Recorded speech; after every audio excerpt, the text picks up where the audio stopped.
my name is Tofpik. I'm Head of Technical Analysis and Senior Markets Analyst at ADM Investor Services International Limited. Here is your daily technical analysis of Brent crude oil and spot gold. I'll start with ICE Brent crude oil futures. A key reversal up yesterday, made in between the two congestion areas that have tried, somewhat successfully, to corral the market this past week and a half. This was obviously directed at the congestion area above from July 2014 between 106.75 and 108.65 as the market started piercing it, but managed to close just ever so slightly underneath it. Further down we have the other congestion zone from August 2014 between 101.55 and 103.35. Interestingly, the base of yesterday's action was once again influenced from the declining short moving average, currently at 104.07. Looking now at the whole action in 2022, you could regard the late December 2021 to date action as a possible big M pattern. You know, like that. This pattern has not been triggered as yet, but recent actions indicate that this pattern may not actually hold water. We shall see.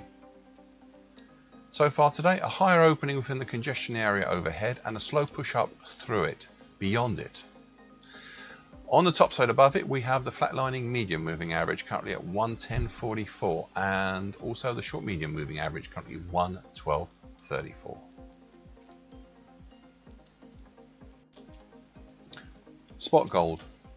A combined key reversal up and bullish engulfing pattern yesterday as the market once again avoided testing down to the middle time, currently 1701. Of the April to June bearish shift pitchfork. This time it took it seriously enough to not only punch up and close over the September 2021 low at 1721, but also to do the same to the declining short moving average currently at 1726.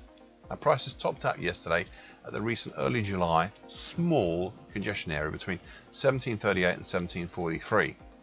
Above that, we now have the middle time, currently 1751, of the March to April bearish shift pitchfork, as well as the low of December 21 at 1753. Now this brings me once again to something I've been talking about since last month. You see, there is an argument for the December 2021 to date action being a possible really big head and shoulders pattern. Now we are past forming the second shoulder and had until Thursday looked as if it was heading straight lower.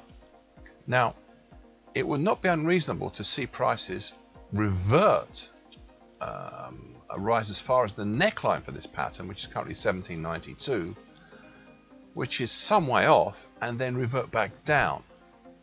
If that happens to be the case, then we have a primary target X below in the 1676 area, or where that interesting March 2021 low is, with a harder to achieve secondary target in the 1560 area, well below the bottom of my daily chart. Now you may be wondering, those seem a little small to be targets for this supposed big move down. Well, I can explain that. You see, I used the April high at 1998 in my calculation rather than the more extreme March high at 2070, as I would rather err in caution than fail in excess. Now so far today, continuation higher, up towards, but so far avoiding testing of the middle time, currently at 1751. Thank you for listening. This short version broadcast gives essential market patterns and consequences. Please be aware of the risk disclaimer posted with this broadcast. Copyright is Tofpik and ADM Investor Services International Limited. And here comes the final bit.